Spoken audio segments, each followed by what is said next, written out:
have to expect the unexpected here at Travels with Bert. This morning we're in a town called Photharam, and it's just upriver from where I'm staying in Ratchaburi, maybe 25 kilometers. And my idea was to make a video of showing places around the town. It looks like an interesting little town. And I thought I'd start here by the river, because if I show you a couple of photographs that I've stolen from Google Maps, you can see there's a bizarre looking bridge behind us. And I thought, okay, I'll take a walk over the bridge. It goes to that island that you can see there. And maybe if it's not too windy, we'll get some aerial shots around the river. Well, surprise, surprise, the bridge has disappeared.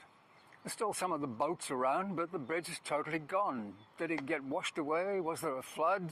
Did somebody demolish it? I have really no idea. Maybe somebody stole it. Anyway, it's gone. So then I thought we would take a walk over to a market which is behind you. It's called the Dragon Market. And I'm not in the market for dragons, and you're probably not either, but I thought, well, it's an interesting place to go. But having taken a quick look, I'd have to say that if I give market score of something out of 10, I'd give it probably a 2. Or maybe if I had baked beans for breakfast and I was feeling happy, I might give it a 3, but that's about it. It's not a very interesting place. So now I'm sitting here thinking, okay, so what do we see in Photharam? Well, I decided I would just take a drive up by the river and see what I would find. And as I drove up this area, which I assume is a giant empty parking lot, although I suspect in an evening it's quite busy, I thought I'll just take a drive up here and see what I can find, and I arrived at this. Yes, here there be dragons. Quite a few of them, I think. 3, 4, 5? Not sure, better go take a look.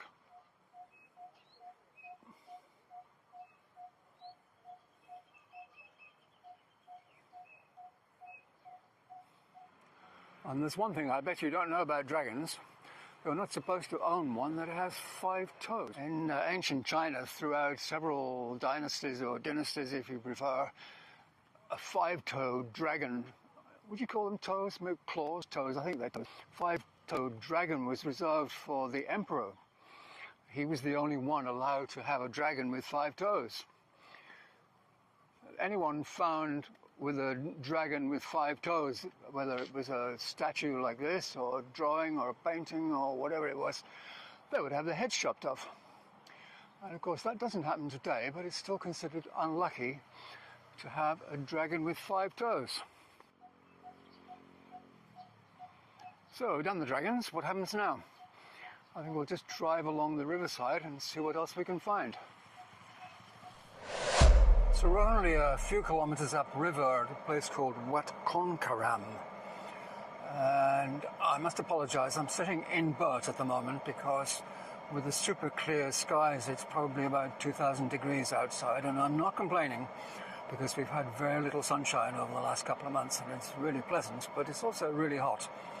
And the main building, the Ubosot, you can only just see through the trees there on the left, but we'll go take a look in a minute. And the original building was built somewhere around 1300, so it's a really ancient place. But it was kind of destroyed by the Burmese army when they invaded in 1767 and was rebuilt soon after that and has been renovated a few times. So it's in reasonably good shape at the moment.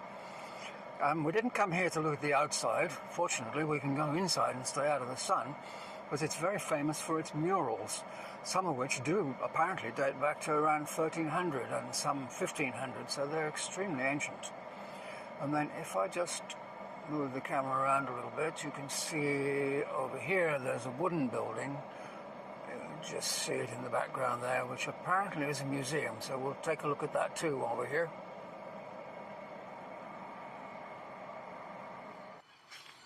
All we have to do is find a way in.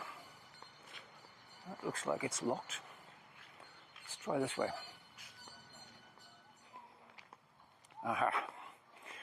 This is where we go. As you can see from some of these chadis, it is a very old place. No idea how old those are. And there's a lot of them.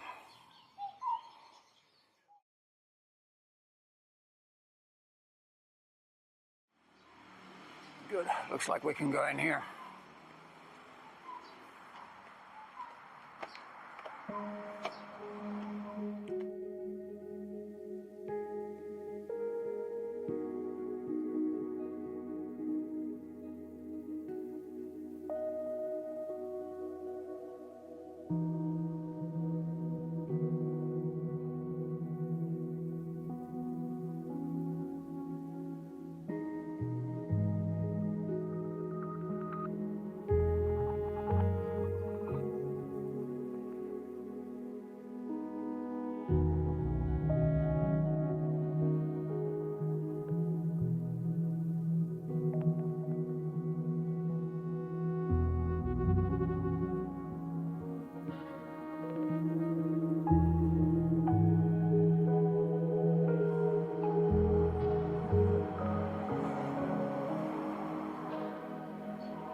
See what's up here.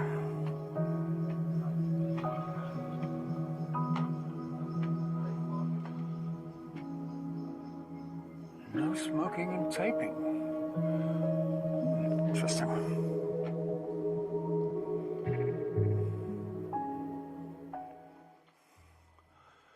Well, it's a nice building. Some ancient pottery here. This looks more like a museum.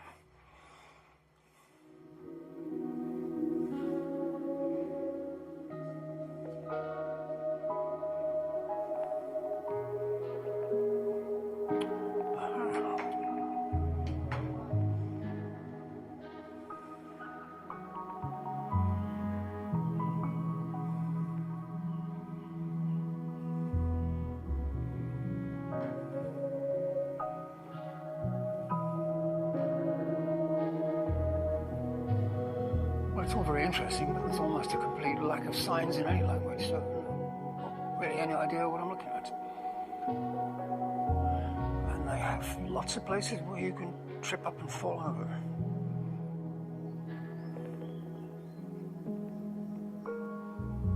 Some lights would be useful too.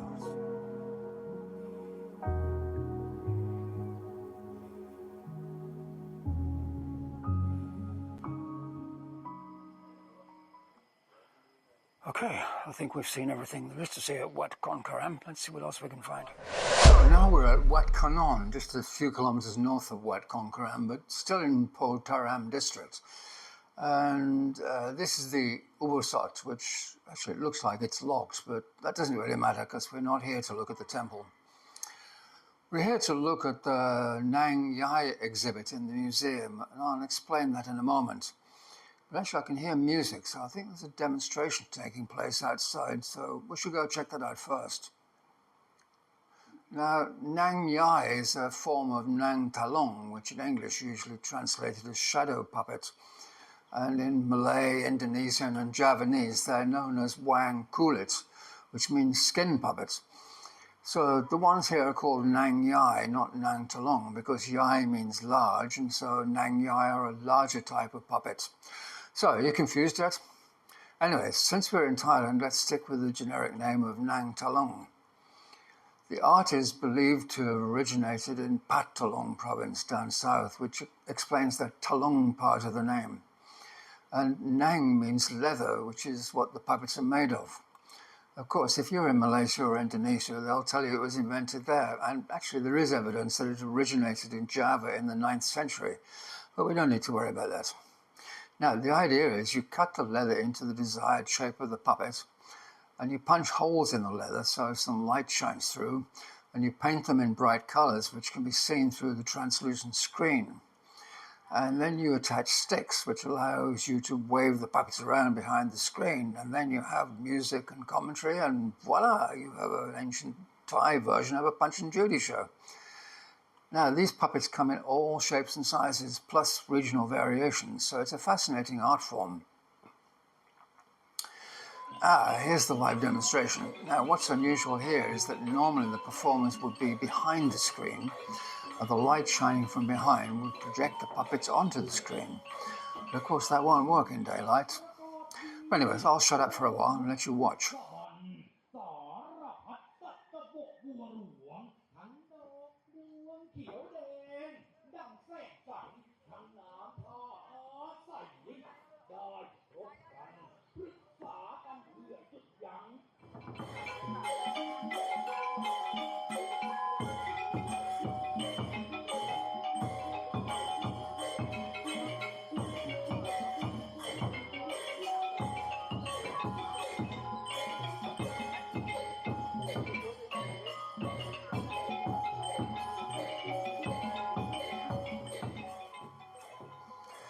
So this is where the music is coming from, and there are regional variations here too, with locally available instruments being used. Ah, remember that strange large thing in the museum? Turns out it's a musical instrument, and I confess I had no idea what it was. I've never seen one before.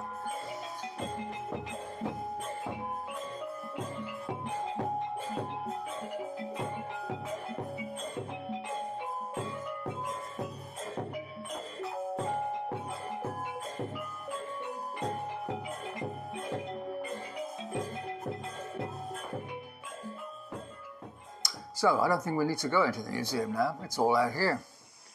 Well, I think that's about it for Photharam. I'll just remind you to subscribe and don't forget to hit the notification bell, otherwise you won't get notifications.